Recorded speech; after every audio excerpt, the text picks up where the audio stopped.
y estamos en un nuevo encuentro de estas charlas, de estas entrevistas, de este...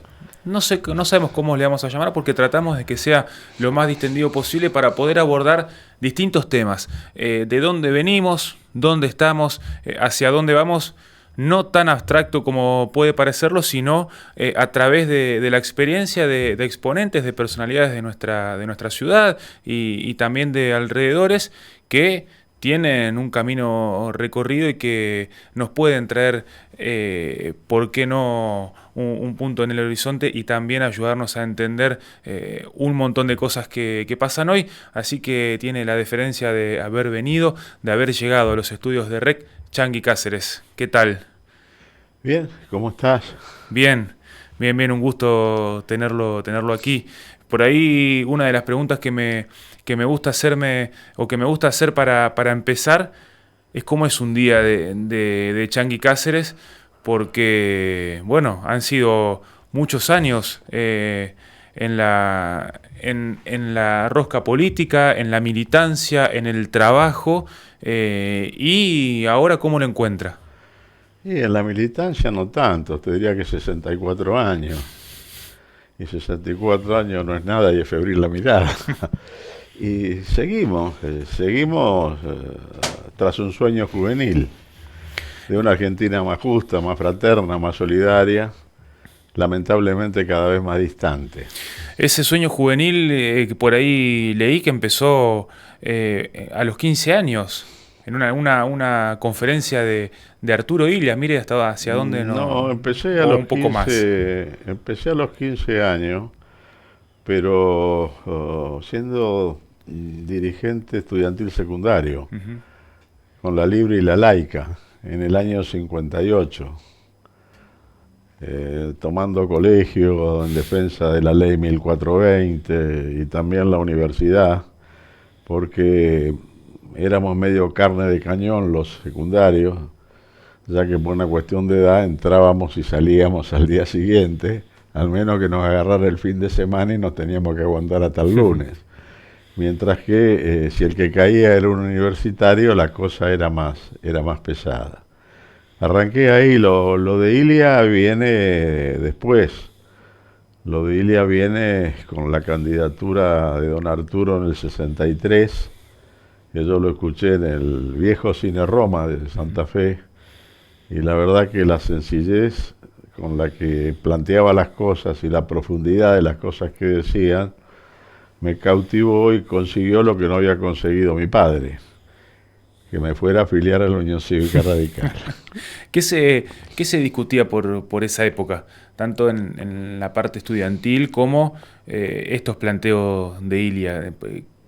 Y ¿Qué mirada es, se tenía sobre el país y sobre las necesidades a futuro, ya ahí?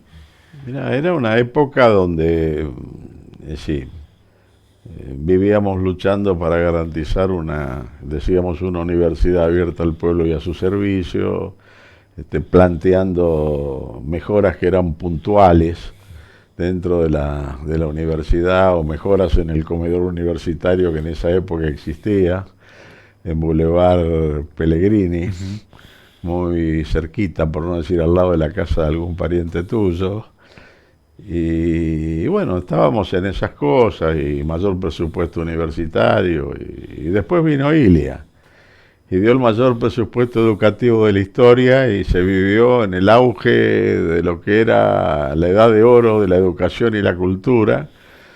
Y las organizaciones estudiantiles le hacían un paro todos los días a don Arturo, rompiéndole los cataplines y sacaban los bancos a la calle y cortaban el tráfico, en el caso de acá de Santa Fe, en Boulevard Pellegrini, y este humilde servidor que venía de moverse bastante en la época secundaria, pero que en la universidad no se había metido en nada, se lincharon los cataplines y formó una agrupación en la Facultad de Derecho y ganamos la segunda elección en la que nos presentamos, porque 2 meses de diferencia había. Una fue, la primera elección fue por los que iban al claustro, en representación de los estudiantes y perdimos por muy pocos votos. Y la segunda, 2 meses después, la ganamos y a partir de ahí es la misma agrupación que desde hace años se llama Franja, pero cuando se fundó se llamaba Mura. ¿Cómo se llamaba? ¿Mura? Mura, Movimiento Universitario Reformista Auténtico. Y todas las primeras agrupaciones que armé a lo largo y a lo ancho del país tenían nombres diferentes por decisión que había tomado en su momento. Por eso la de Capital Federal se llamó Maru, pero no Mura. La de Ciencias Económicas acá se llamaba Murase. Todas La de creación de Química usted. se llamaba Muravic. La de Agronomía y Veterinaria de Esperanza. Es decir, todo así, todo así. Hasta que un buen día, bueno, se tomó la decisión de unificar las siglas y se terminó cooptando una sigla preexistente, que era la Franja Morada, que no estaba dentro de la FUBA. Las agrupaciones nuestras sí estaban dentro de la FUBA. Y bueno, y esa sigla estaba cooptada en ese momento por otra conducción que no tenía nada que ver con el radicalismo, eran los anarquistas. Y bueno, como había bastantes radicales que en esas pocas agrupaciones donde estaba la franja estaban adentro, o votaban por lo menos, decidimos cooptar esa sigla. Y los anarquistas, como unos caballeros, perdieron la votación, entregaron la sigla y a partir de ahí fue Franja. En Derecho nosotros la hicimos a la agrupación en 1965 y hasta el día de la fecha, estamos en el 2023, nunca se perdió una elección. ¿Y cómo los veo hoy a la franja del 2023, comparado con aquellos jóvenes? Ni la más remota idea. Ah, ¿no? Pero... es decir, mira, yo mantuve más que una vinculación, digamos que fui consulta permanente hasta el año 1980 o diciembre de 1987 o enero de 1988. A partir de ahí hubo un distanciamiento en su momento, por alguna cosa los muchachos pensaban de que tenía que armar una lista interna y encabezar la lista como candidato a presidente y enfrentarlo a Angelós, que había ganado Córdoba mientras yo había perdido Santa Fe, lo que era un disparate. Era un disparate porque si poner a un candidato a gobernador que había perdido y no a un candidato a gobernador que había ganado, realmente no me entraba en la cabeza. Además, 24 horas antes, Alfonsín había dado públicamente el apoyo a Angelós, con lo cual era toda una locura. Esto fue en un seminario en la localidad de Oro Verde, en Entre Ríos. Recuerdo que hacía un calor infernal. Eso creo que fue, no sé, era diciembre o enero, pero el calor era inaguantable. Y bueno, ahí hubo un disenso bastante profundo con los muchachos de la franja, lo que dio lugar al plantearles yo que no correspondía, que estaban totalmente equivocados. Además, para ser absolutamente franco, también le hice el análisis de que era una elección que se iba a perder y que si nosotros le hacíamos una interna a Angelós, la responsabilidad de una futura y eventual derrota la íbamos a tener nosotros por haberle jodido la candidatura a Angelós haciéndole la interna. Pero es como que no lo comprendieron y varios de los responsables de regionales se fueron de la franja y del radicalismo en ese momento, a partir de que yo no había querido ser candidato.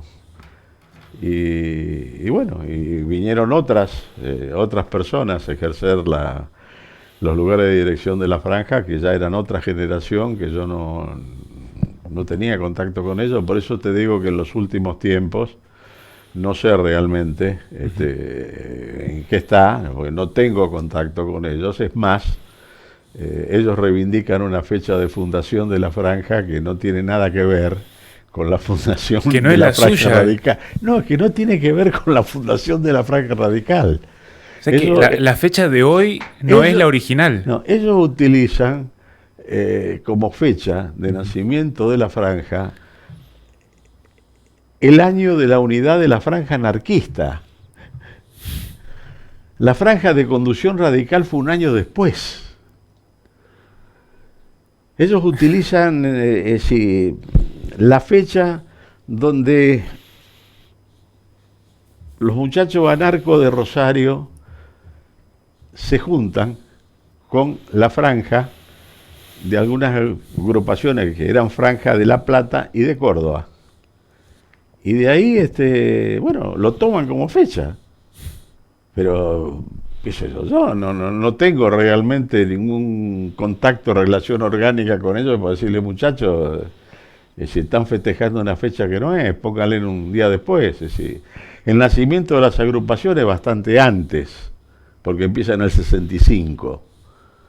Pero la franja con conducción radical es un proceso posterior. Ahora, son épocas, uno lo ve a la distancia y según lo que ha podido leer, porque no, por supuesto que no lo vivió y escuchado, difíciles para la militancia estudiantil, por justamente los gobiernos militares que han venido después. Lo que uno intenta comprender en un escenario actual tan por ahí belicoso, tan polarizado, cómo era la convivencia de todas esas facciones, de todas esas líneas de pensamiento que en algún punto, imagino yo, que confluían en la resistencia a procesos militares que sufrieron todos. No sé si por igual, eso es lo que le quería preguntar, no sé si había diferencias en la resistencia, si algunos lo sufrieron más que otros, y cómo se llevaban con los radicales, con los peronistas, con los de izquierda, con los anarquistas, en ese escenario. Y mirá, nosotros planteamos la unidad en la acción. Las diferencias existían. Y te diría que con el transcurso de los años, esas diferencias subsisten. Y vos la ves en la contraposición de lo que fue la historia de esa época y lo que es el relato que trata de superponerse, distorsionando la historia de esa época. En el caso de Santa Fe, la cosa no era tan grave. Nosotros planteábamos elecciones libres, sin proscripciones ni condicionamiento. Para los muchachos éramos burgueses, qué sé yo, qué demonio. Caíamos en cana, algunos lo desaparecían de los nuestros, toda la película. Pero como planteábamos elecciones, del otro lado estaba ni golpe, ni elección, ni insurrección. Y los muchachos marchaban alegremente y terminaban por ahí tirados desde un avión al mar y desaparecidos, o los cagaban a tiro, o los mandaban a afanar un banco, o a hacer un secuestro extorsivo, o a poner una bomba y reventar 20 tipos, de los cuales 17 estaban esperando colectivo. Es decir, había diferencia. Pero en el caso de Santa Fe la cosa era bastante tranquila, porque no pasaba, hablando en criollo, de que nos cagáramos a trompada de vez en cuando. Pero después que terminábamos de cagarnos a trompada, nos íbamos a tomar un café. Es decir, en alguna otra regional la cuestión no era tan así. Y esto, además, es decir, de la unidad en la acción contra la dictadura militar, aunque la salida era lo diferente, era lo que nos diferenciaba. Pero eso se veía con más nitidez en lo que era Juventudes Políticas. Es decir, no era el tema estudiantil, era más abarcativo lo de Juventudes Políticas. Pues yo ya para esa altura era abogado y bueno, y estaba en las Juventudes Políticas en representación de la Junta Coordinadora Nacional de la Juventud Radical. Y las diferencias se veían y bueno, las discutíamos. Hasta que los muchachos, cuando no les gustaba la discusión, empezaban a poner revólver arriba de la mesa y entonces delicadamente uno los mandó a la puta madre que los parió y se terminó la película de la Juventud Política. Y ellos buscaron alguna otra sigla radical para poder poner el sello ahí y pusieron la sigla de una pequeña escisión nuestra de Capital Federal. Y ya pasando la parte de juventud, de universitaria, bueno, llega la democracia, un poco lo nombraba recién, su candidatura a gobernador, pero usted llegó al escenario nacional, cerca bueno, de nada más ni nada menos que Alfonsín, en una década que tuvieron que enfrentar un montón de desafíos. El juicio de las juntas, bueno, las generaciones que hemos venido después, lo revivimos hace poco con la película. No sé cómo la vio, no sé cómo vio el papel de Alfonsín puesto en la película y las discusiones después. No sé cómo se lleva con el relato de lo que fue la dictadura y lo que fue la post-dictadura dentro del radicalismo.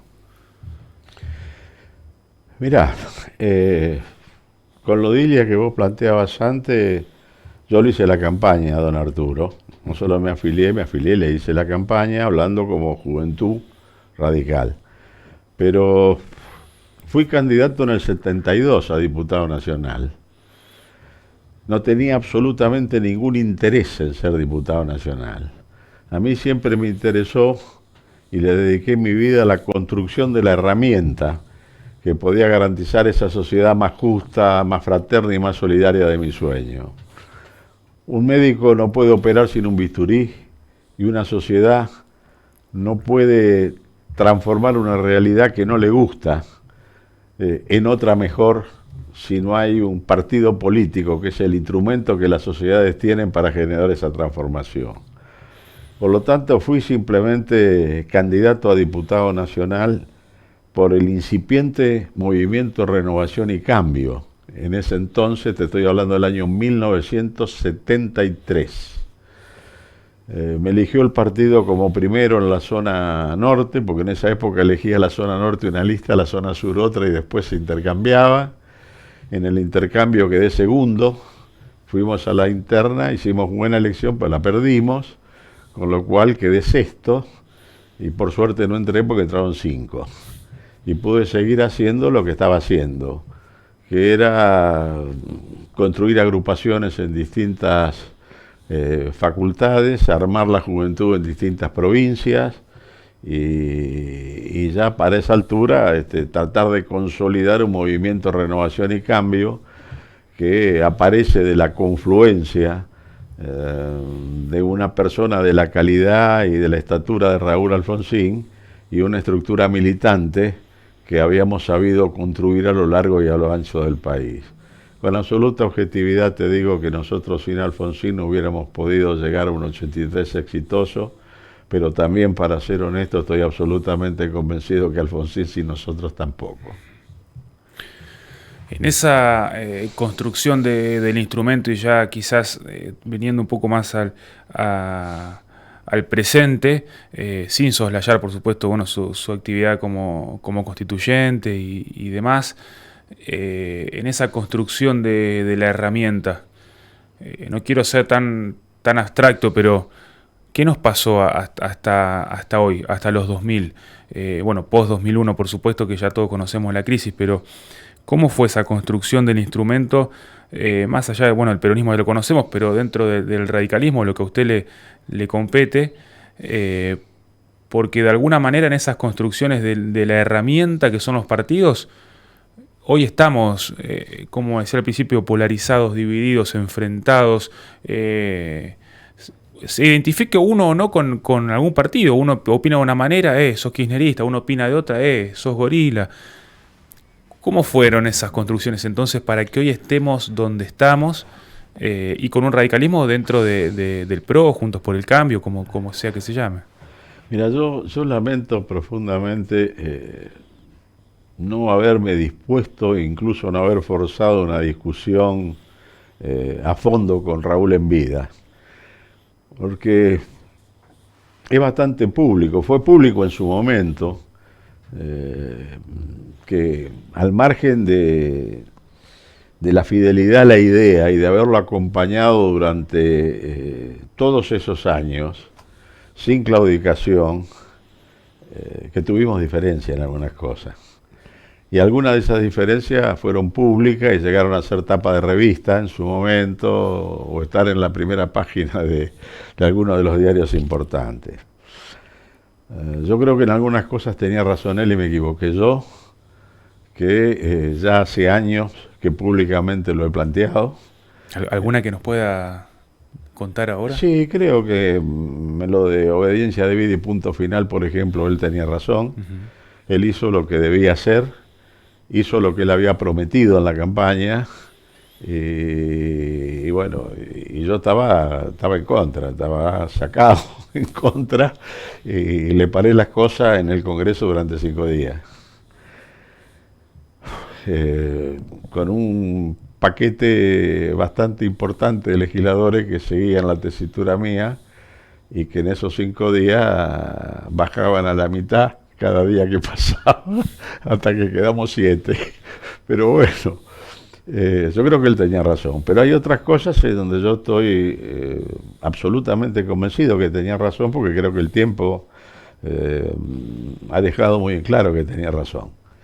No se podía dar la misa, tocar la campana, estar en la procesión al mismo tiempo.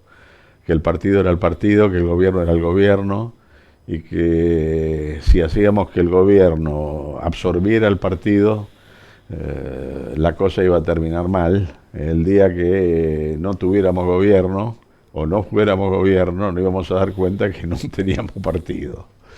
Eso fue etapa de revistas en su época. Yo creo que yo tenía razón, él no tenía razón. Hay varias de un lado y varias del otro. Y creo que algo de lo que me he arrepentido de haber tenido tanta convivencia con él y no haber puesto las cosas arriba de la mesa en su momento.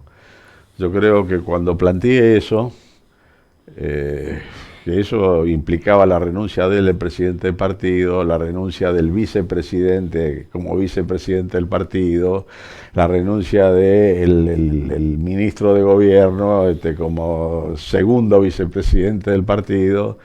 El que venía en la sucesión era yo. Y yo ni se me pasó por la cabeza asumir una presidencia del partido, ni se me pasó por la cabeza, pero no se lo dije nunca. Y pienso que a él le metieron en la cabeza, o pensó, y tenía elementos como para pensarlo, de que era una maniobra personal para ser presidente del partido.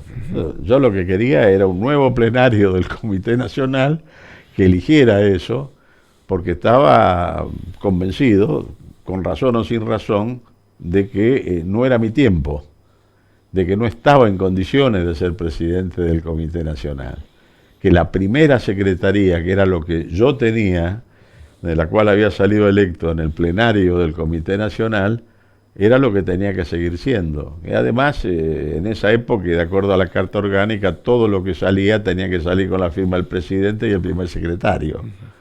Cosa que yo, cuando decidí la primera secretaría y la peleé, sabía lo que estaba peleando. Y al mismo tiempo, lo de la presidencia, ni por la cabeza. Pero yo creo que él se murió pensando que yo...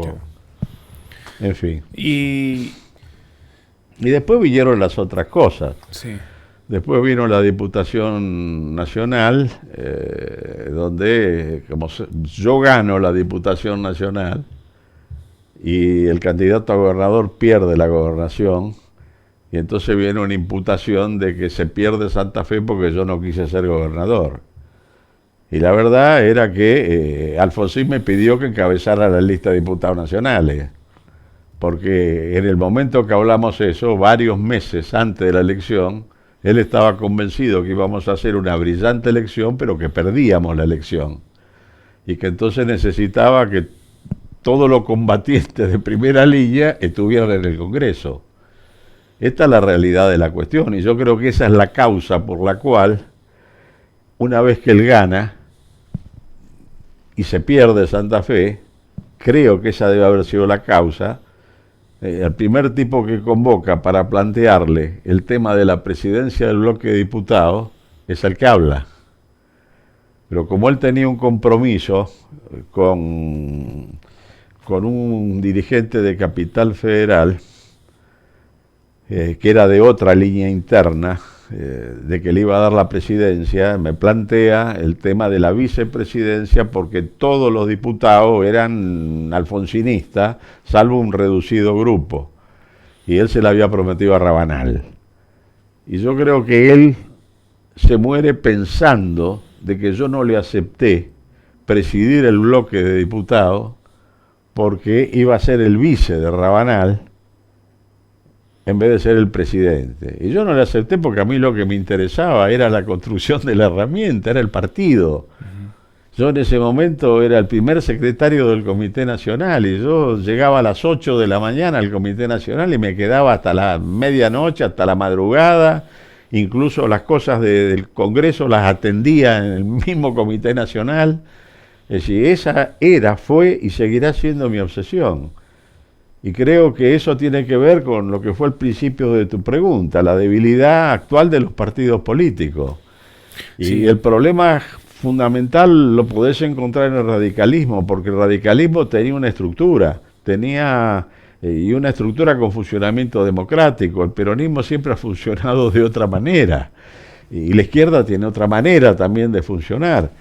Pero bueno, se nos fue deteriorando el funcionamiento del partido. Sí, por eso justamente lo que le quería preguntar ahora también es cómo vio el papel de lo que es el radicalismo, de lo que es el Partido Radical dentro de esta coalición que Juntos por el Cambio, tanto en los 4 años que estuvieron en el gobierno, como ahora, que les toca hacer oposición, que les toca construir otras herramientas, porque bueno, van a interna, tienen varios candidatos, pero también, sumado a esto, si lo quiere completar, ¿cómo ve ese compromiso con la construcción de la herramienta de los distintos exponentes y también de los que están en segunda o tercera línea, que son también los que forman al partido? Mirá, a mí se me cayó el pelo, primero se me puso blanco todo, y después se me cayó absolutamente todo. Ahora me está saliendo un poquito el último año, unos mechoncitos me sale. Entonces me cayeron las cejas, las pestañas, todo. Es decir, los pelos de los brazos, de las piernas, era una loca ya, qué sé yo, una loca pelada, una cosa de loco. Del estrés de lo que fue la decisión de Gualeguaychú en el año 2015. Yo anticipé lo que se tenía que hacer, que no era lo que se hizo. Lo discutí con los que conducían el partido en ese momento. Sabía ya de antemano lo que iba a salir, que para mí era un error. A mí me operaban el día ese. Y me agarró el ataque la noche anterior y cancelé la operación, y sin saber que tenía 2 millones de glóbulos rojos me subí al auto y me fui manejando hasta Gualeguaychú para ver si podía torcer los acontecimientos que sabía que no lo iba a poder torcer. Debe ser la única vez que me descompensé, además no era ni convencional, la última vez que me descompensé y la primera vez que tuve que terminar de hablar en una asamblea sentado.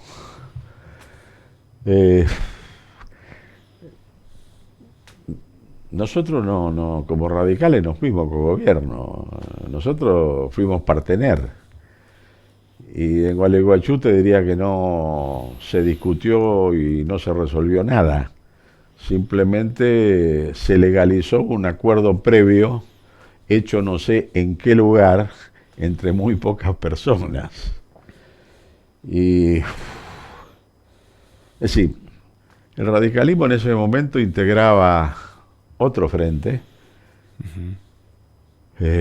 con los socialistas, estaban los de la CC también, que no recuerdo cómo se llamaban en ese momento, que había salido segundo en el último proceso electoral. Mauricio Macri había salido cuarto en ese proceso electoral, donde había ido junto con Massa y junto con el Colorado. Me sale Santilli, pero no. No. Colorado de Narváez, ¿no era? Colorado de Narváez. De Narváez, ahí está. Claro, ellos habían salido cuarto, nosotros habíamos salido segundo. De golpe y porrazo meten una bomba dentro de ese frente que habíamos armado, vuela todo al demonio, aparece la necesidad de legalizar un acuerdo entre no sé quién del radicalismo, aparece como cara visible Sanz en su momento, y Mauricio Macri. Mirá, los acuerdos políticos tienen que ser de partido a partido, no entre personas. Y si vas a hacer un acuerdo, tiene que haber un programa de coincidencias. No puede ser una cosa ahí hecha en el aire nada más que para ganarle a fulano. No hubo acuerdo de coincidencia. Fue simplemente un amontonamiento para ganar un proceso electoral. Después, con el correr de los meses, terminó siendo un acuerdo de tipo legislativo,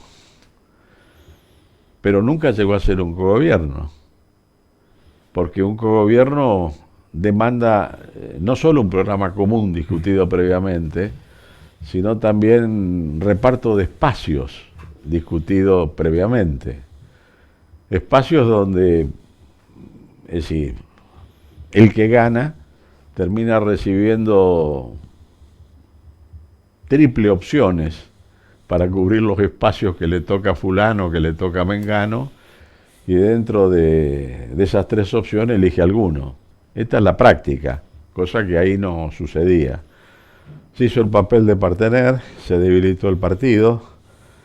El verso de que se iba a tener más legisladores, más intendentes, más qué sé yo, no fue cierto. Pasamos a tener menos de todo. Perdimos individualidad, perdimos presencia, perdimos dignidad, etcétera, etcétera. Pero bueno, se marchó ahí a los tumbos con este acuerdo de tipo parlamentario y ahora estamos como estamos. Y en esta situación, yo te digo algo que vengo pregonando desde época inmemorial, hablando a los sordos, pero estoy ya acostumbrado y sigo con eso. Un país en crisis no sale de su crisis, sobre todo si es profunda como la que vive la Argentina, si no se comprende de que aunque haya pensamientos disímiles, distintos, en el buen manejo de la política, que es el arte de buscar consensos, hay que encontrar los denominadores comunes que permitan sumar el suficiente músculo y la suficiente fuerza como para salir del atolladero en el que eventualmente un país se encuentra. Es decir, no sé, va un trosco, va un PC, un socialista, un peronista, un radical adentro de un auto, lo agarra el diluvio, quedan atascados en el barro, o se bajan los cinco que piensan diferente y empujan el auto hasta salir al pavimento y después cada uno toma el camino que le cante o se quedan a vivir adentro del auto, muchachos. Sí, en el barro. Bueno, hemos repasado, quiero aprovechar los últimos minutos porque hemos repasado de dónde venimos, a dónde estamos, por qué estamos donde estamos, y me gustaría los últimos minutos de hacia dónde vamos. Si ve un horizonte entre en este auto, en el diluvio, si hay optimismo o no, en que nos bajemos todos y empujemos para el mismo lado, más allá después del camino que tome cada uno, después de salir del embrollo en que estamos ahora. Desde su posición personal, más allá de la decisión que tome el radicalismo ahora, bueno, en Santa Fe con el Frente de Frentes o Unidos para Cambiar Santa Fe, en la Nacional dentro de Juntos por el Cambio, pero más que nada, esa es su posición personal. Mira, el futuro será lo que sepamos construir. En el caso de Santa Fe, los muchachos están haciendo lo que tienen que hacer. En el país no lo veo así. De cualquier manera, hay mucho todavía por hacer en Santa Fe y te diría un esfuerzo enorme en el país. Yo creo que las cosas básicamente dependen de que haya un cambio de mentalidad en cada uno de nosotros. Yo te lo voy a ejemplificar, a ver, de la manera más sencilla posible. A ver, es como que parece que es más sencillo para los argentinos poner siempre la culpa fuera de nosotros mismos. Es decir, no asumir la cuota de responsabilidad que tenemos en el accionar cotidiano en las cosas que pasan. La culpa es del otro, siempre es del otro. Y se pierde la noción de que cada ciudadano tiene una herramienta importante en las manos una vez cada 2 años, que es el voto. Entonces, esa democracia de partido que supimos tener alguna vez, en los últimos tiempos pasó a ser una democracia de frentes, y en estos últimos tiempos ya una democracia de candidatos. Entonces vos te encontrás con una sociedad que frente a la frustración, porque realmente en este momento hay un sentimiento de frustración muy grande, cuando vos tenés el nivel de desempleo, de malaria colectiva que existe, es decir, donde la educación para abajo, la salud para abajo, lo único que va para arriba es el dólar acá, y al ir para arriba el dólar lleva para abajo lo demás. Es decir, en medio de ese cuadro de situación, es como que, bueno, toda la política es una mierda, los partidos no sirven para un carajo y los políticos son todos ladrones. Entonces, el voto se transforma como forma de manifestar ese hastío, esa bronca, en una puteada. Y la puteada avanza hacia centralizarse en una candidatura de algo que aparentemente no viene de la política, aunque viva siendo política, que nos va a hacer mierda como país en 4 o 5 semanas. Y después la culpa la vamos a tener los pelotudos que advertimos, por ahí no, tiene que ser por allá.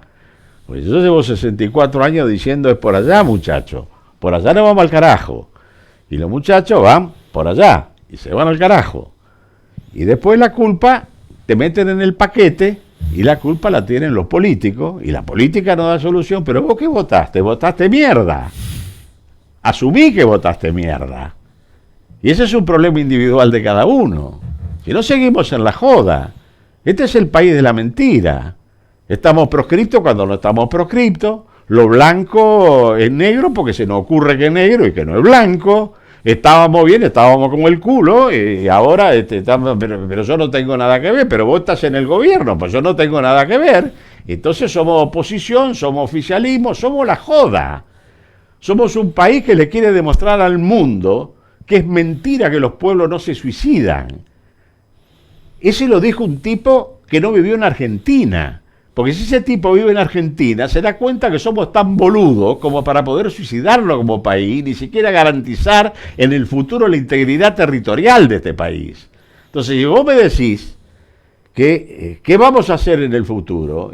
Y vamos a hacer en el futuro lo que realmente estemos dispuestos a hacer, porque tenemos un elemento de potencialidad lo suficiente en Argentina como para que, si tomamos el buen camino, si sabemos unirnos en los puntos de coincidencia, dejando la diferencia por el costado hasta salir de esta situación, este país va a volver a ser grande.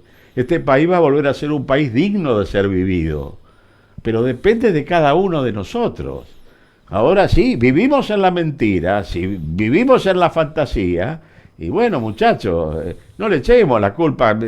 A ver, yo vengo del movimiento estudiantil, vengo de haberme movido con Tosco en el movimiento obrero, es decir, el Fondo Monetario Internacional es la pelota de Mahoma, pero nosotros vamos al Fondo Monetario Internacional, somos nosotros. Y cuando vamos al Fondo Monetario Internacional es porque algún presidente anterior pidió una abultada suma a otro país al 16%. Y fuiste al Fondo Monetario Internacional porque te daba un préstamo al 6%, para cancelar el préstamo que había sacado otro presidente al 16%. Pero bueno, es largo el tema, y no quiero que se me caiga de vuelta el poco pelo. No, que veníamos bien, Changi. Bueno, espero que le haya pasado bien, que haya tenido un momento ameno. Espero que se pueda repetir, porque la verdad que da para hablar un montón más, pero en serio, muchas gracias. Creemos que son discusiones que hay que dar, son charlas también que hay que dar lejos de las estructuras típicas de una entrevista, pregunta y repregunta, sino que escuchar un poco más. Así que muchas gracias. Estamos a 4 cuadras. Si Estamos yo no cerca. estoy en la ruta, que vivo todavía en la ruta, me chiflan y con mucho gusto. Muchísimas gracias. Aprovecho para agradecer también a Martín Rueda, quien nos está acompañando hoy desde las consolas. Y esto es lo que será, de dónde venimos, a dónde estamos y hacia dónde vamos. Muchas gracias.